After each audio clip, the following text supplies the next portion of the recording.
Hello and welcome to the latest in the series of the Own, Learn, Thrive LinkedIn Lives. And if you're watching us now, do let us know. I can see, Kath, that you're there. You are in the right place. And anyone else who's watching live, please say hi in the comments so that we know you're there. And feel free to ask any questions or add any comments yourself as we go along. So with me today, I have Ros Wright, and Ros is a clinical communications specialist. She has 20 years of experience, and she trains overseas healthcare professionals who've been recruited to work for the NHS. She's also co-written several course books, including Good Practice, which is an award-winning title, being president of TESOL France, a trustee of IATEFL, a general secretary, if that's pronounced correctly. That's right. And she's now running a specialized teacher training program for teachers who are making the move into English for healthcare professionals, how to teach clinical communication skills.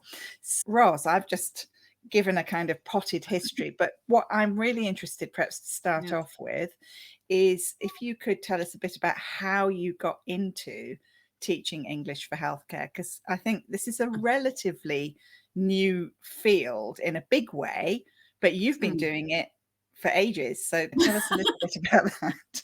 I have, but as with a lot of things in ELT and particularly in ESP, I fell into it. I was working at the time for a Kaplan in Paris, and we used to run courses for doctors wishing to go and work in the States. And there was an English language component to that exam, and there still is. And the person who was teaching it suddenly had to leave Paris, and so they wanted somebody to take over, and so I did. And so, armed with one book that was about that thick and had some fairly gory pictures inside, which I now can't look at even today.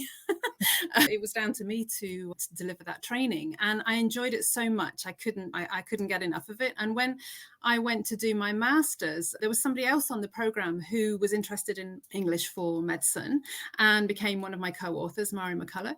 And it sort of developed from there. We wrote a book that you mentioned in the introduction. And then I can't say it mushroomed because it was a bit of a slow burner. I was lucky in that I was in the right place at the right time, early 2000s, writing course books in ESP. And I really, really got a kick out of doing it. And I still do now. And I started that in 98. Yeah. So what's the kick that you get out of it then? What specifically appeals to you about it? I think it's fascinating. Communication with patients so that's clinical communications, if you like. It's sort of like, how can you say, like supersized soft skills. We talk about soft skills today, but I've been teaching soft skills, I can't even say it. I would if I could say it. Since 98, in fact, without realizing it until much later on. And it might sound a bit cheesy, but you're kind of giving back as well at the same time, because you're helping train people who are then going to take care of your granny or your mum. It's one of those areas that is really fulfilling. Yeah, so there's a real kind of making a difference kind of feeling about it. Yeah. No, and also for your students as well, because for a lot of them, this is life-changing, especially those people coming to work in the UK, or the people that I work with, or working in another English-speaking environment. This can be quite life-changing, I think, to see, because it is a growing field, isn't it? And I think more and more people are getting involved in this. So can you tell us a little bit about that? Why and how is it growing? One of the reasons it's growing is the need for healthcare providers in the UK, in Australia, in the US, and people need to prove their level of English before they can register with the various healthcare boards. And in order to do that, you have to pass OET, which is called Occupational English Test. But it's since that test has been recognised, particularly in the UK and Ireland, the numbers have been growing where more and more language schools are offering OET prep as part of their suite of exam preparation Mm. courses. And not just private language schools.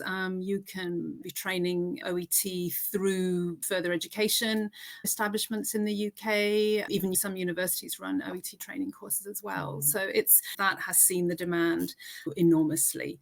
Up until very recently, the exam necessary to prove your proficiency was always the IELTS.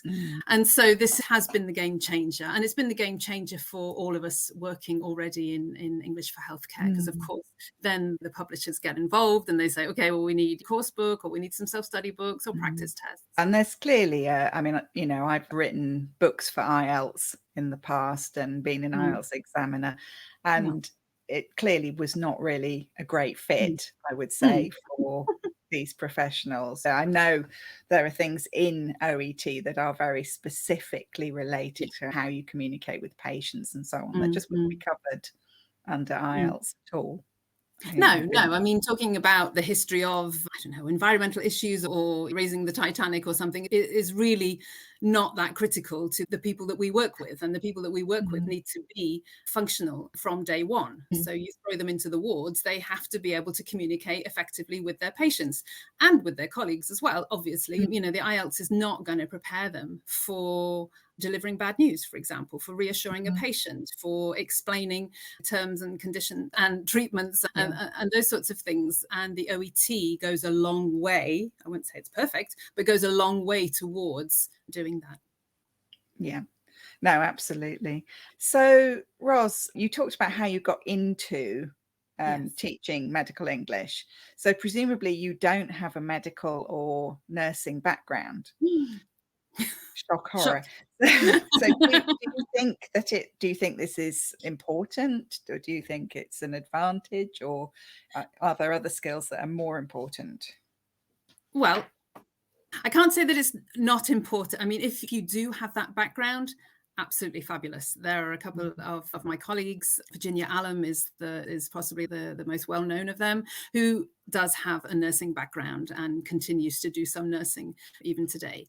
And she's also an excellent course book writer as well. But what I can say is you don't have to have a medical background in order to teach.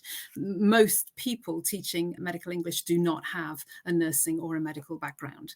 So I think most people can breathe a sigh of relief if they are interested, but feeling a little bit out of their depth. And that's something that I do on my course. The first module in the course is making that move from general business, if you like, into medical English. Is it really necessary to be able to explain all the prefixes and suffixes that you could possibly find in medical terminology? No, it's not.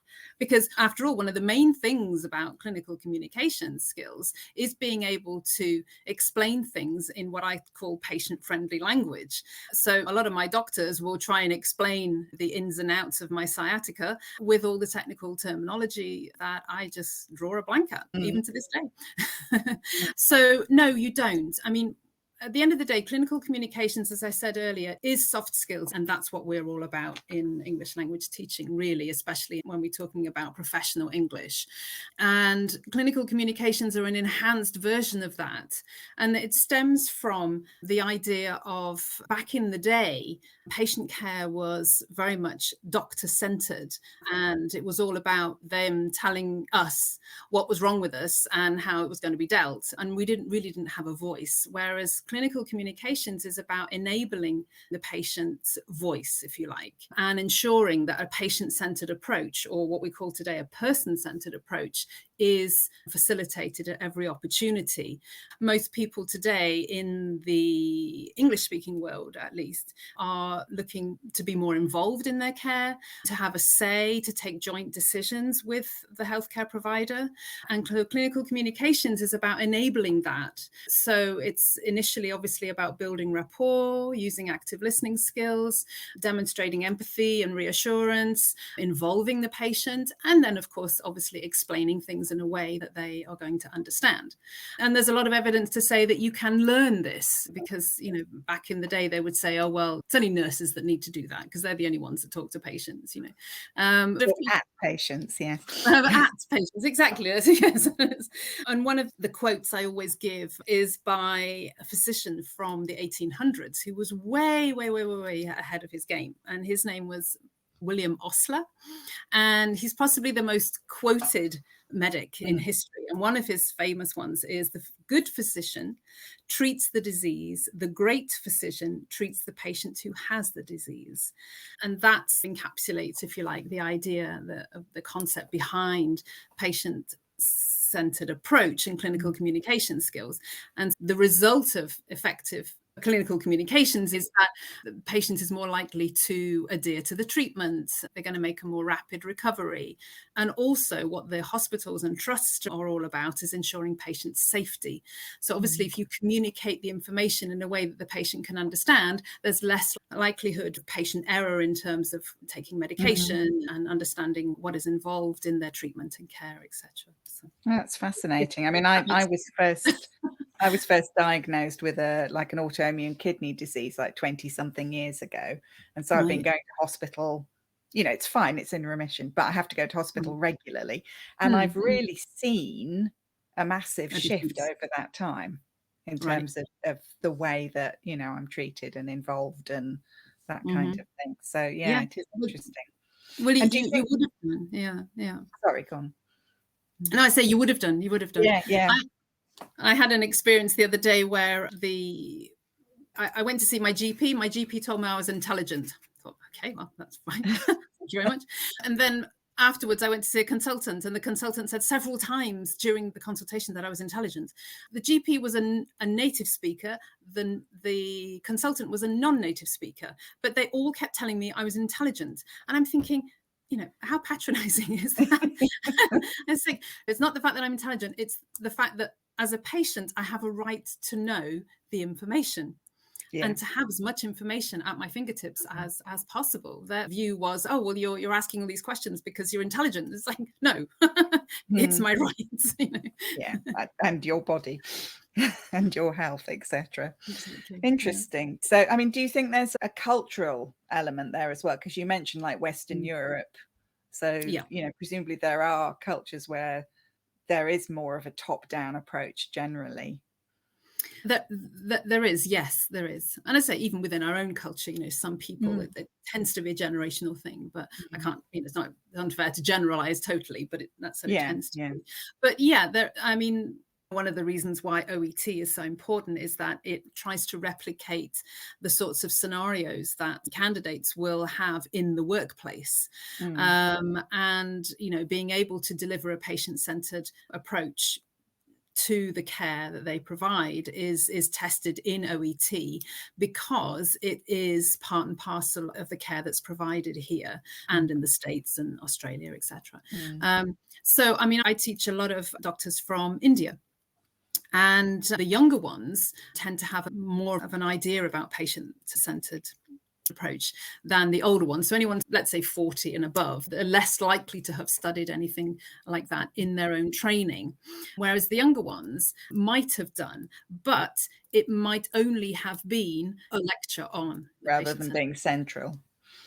Exactly. Yeah. So the course that I run, even the younger ones will say, oh, that I've really got a lot out of it. Thank you. They've understood a little bit more about patient culture, if you like, in the hospital setting that they're going to be working in. And that's really important. That's really key. Fascinating. So you mentioned a little while back about the program that you've created, the sort of how to teach clinical communication skills. Can you tell us a little bit more about that in case anybody listening might be interested in doing it with you? Yeah. We all know that if people have done a CELTA and even a Delta, it's very much orientated around teaching probably young adults at the end of the day, or at least adults in general English. And there's very little teacher training that is specialized.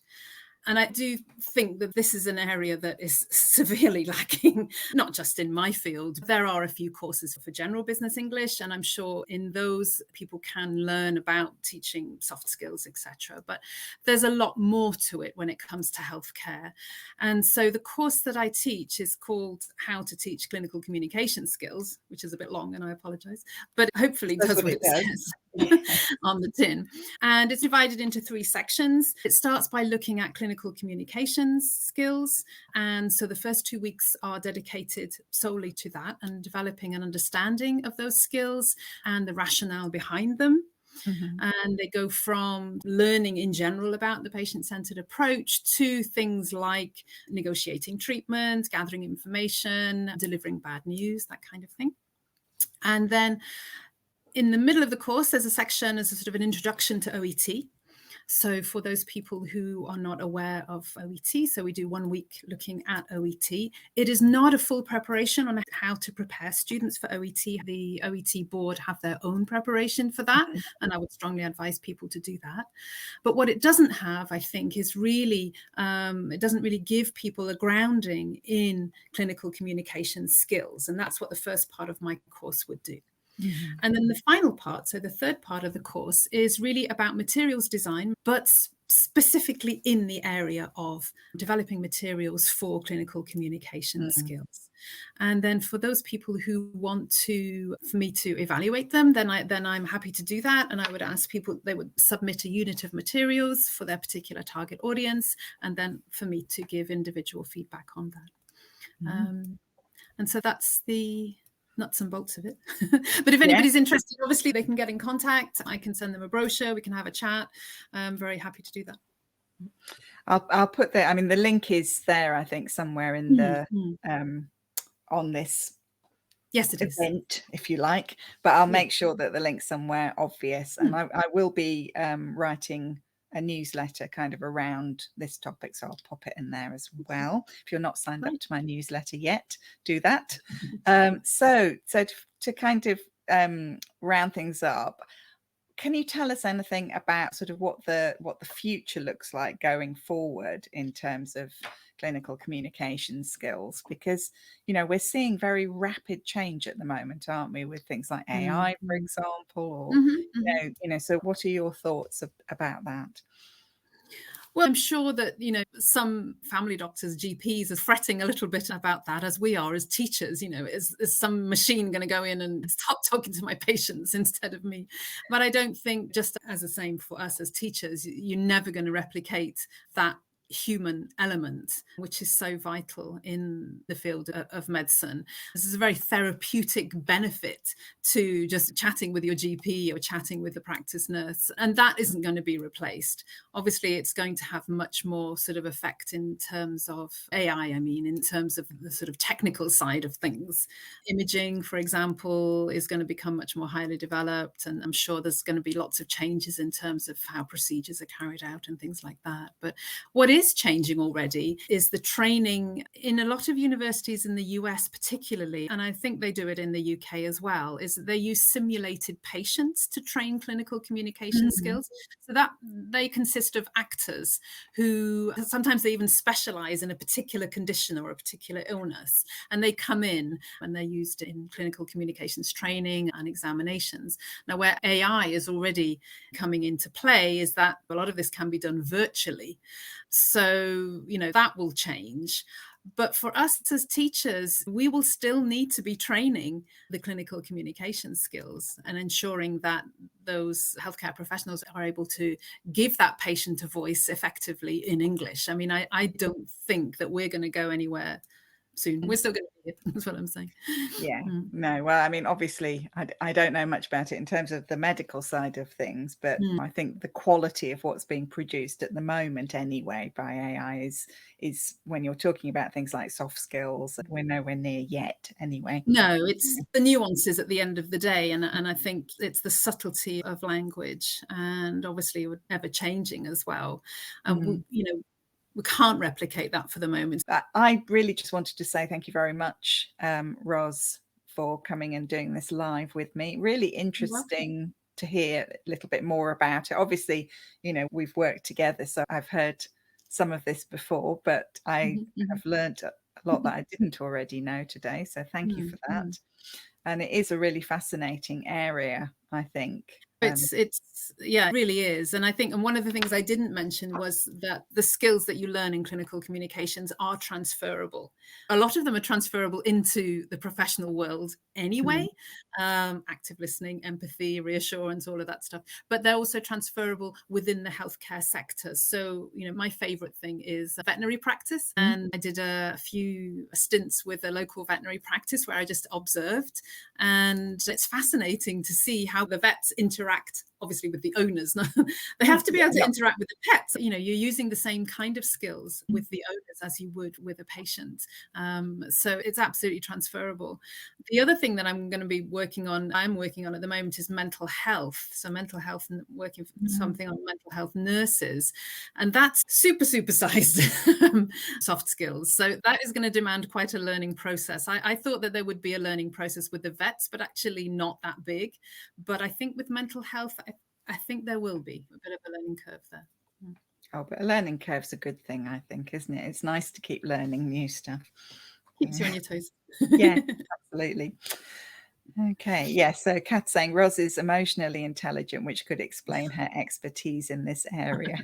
Absolutely, I would agree with that, without wanting to be like the doctors going, "You're intelligent." You're intelligent. I was like, But yes, I agree totally. I do think that is quite important, actually.